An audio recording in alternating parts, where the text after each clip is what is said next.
Final round. Fight! Finish him! Welcome to the Purple Party, known as Purple Nerd Channel, home for all those who geek out on all things Prince related. Well, seems here recently on the good old Twitter/X, the whole stupid narrative about Prince and Michael Jackson having this long-term beef amongst each other has started up again. And there's all kinds of just blatant lies and misinformation being presented, trying to keep this false narrative alive. And when that doesn't work, then the other narrative kicks in, and it's not really a narrative, it's more of the debate of who was better, Michael Jackson or Prince, which is a stupid debate. And by the way, it's never a debate. Like, people get ugly in these debates online about this particular topic. But anyways, you really can't have a debate about who was better between these two artists because they're two totally different type of artists. It'd be like the whole argument that goes on continuously about who was a better basketball player, Michael Jordan or LeBron James. You can't compare those two players because they're two totally different types of players. It's actually a more fair debate if you were to compare Magic Johnson to LeBron James, because I always felt that LeBron James was pretty much a new version of Magic Johnson, but with actual leaping abilities. As on the flip side, it would probably be more of a fair debate if you were to debate who was a better artist between Michael Jackson and Madonna. But going back to the whole, Michael Jackson and Prince had this huge rivalry over all these years is dumb to keep bringing up, because Prince himself has said on record there was no beef between him and Michael Jackson. Ever like any rivalry between you and Mr. Jackson? Not to me, no. But there was a beef between Weird Al Yankovic and Prince. And in case you didn't know, Weird Al Yankovic is a singer-songwriter and accomplished accordion player who specializes in parodies of other artists' songs, as well as comedic songs of his own. He made it big in the 80s parodying songs by Michael Jackson and Madonna. Like a surgeon, getting for the very first time. Just eat it, get yourself an egg and beat it. And continued his success into the 90s and 2000s when he started parodying songs by hip-hop artists. We've been spending most our lives living in an Amish paradise. White and nerdy, think I'm just too white and nerdy.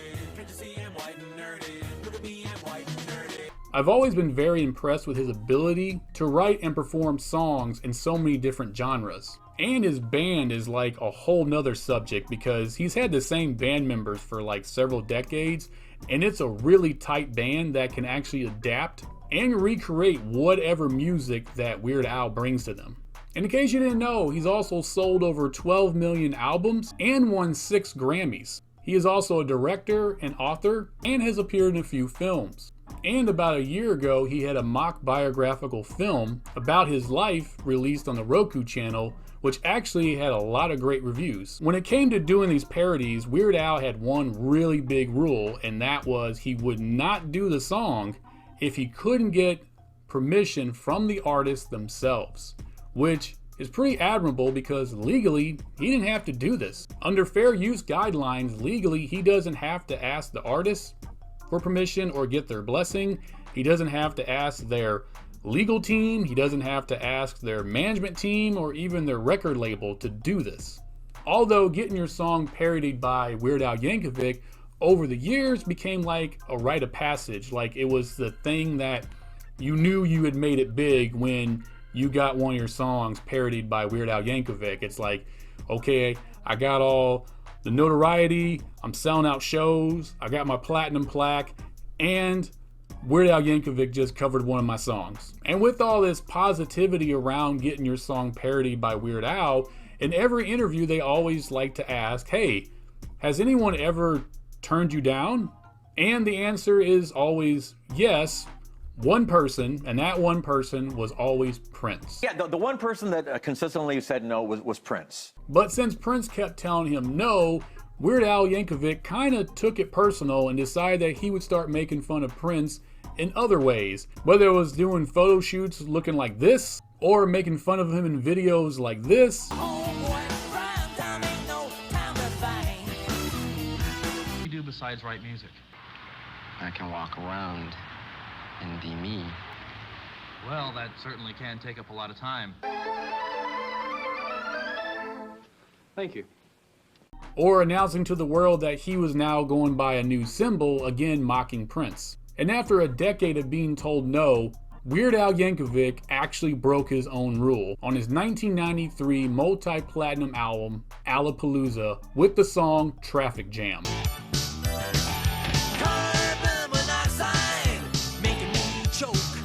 Which sounds a lot like this Prince song.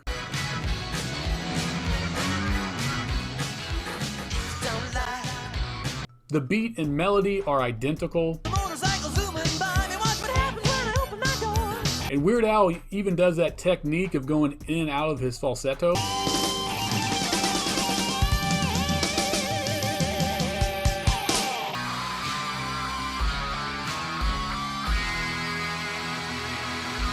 Not to mention the almost identical guitar ending at the end of the song.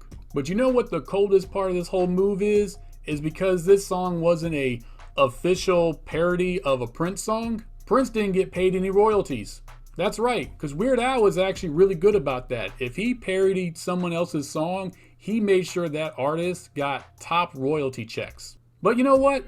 I wonder if Prince even got mad or upset about this at all, or if he was even aware of it, or if he was aware of it, did he even care? Or did he actually find some humor in it, or because of him being so bold in the direction he took to do it, did Prince actually respect him for it?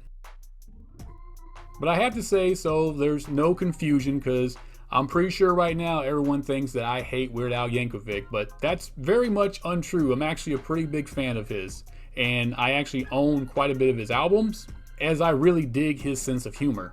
And I might be only one of 5 people in the entire world that actually liked his movie UHF. Thank you for joining me on this episode. If you don't mind, go ahead and click that like button and please subscribe to the channel. And if you wouldn't mind, please check out my Patreon page and consider becoming a member. I will have a link for that in the description below. And in case you haven't noticed, over the last, I would say, 6 or 7 months, I've been doing a lot of videos covering Prince projects from the 90s because I really dig his music from the 90s, and I'm going to go ahead and get back into that on the next episode, where I go ahead and finally do a deep dive into his magnum opus of that decade. And until the next episode, I wish you heaven.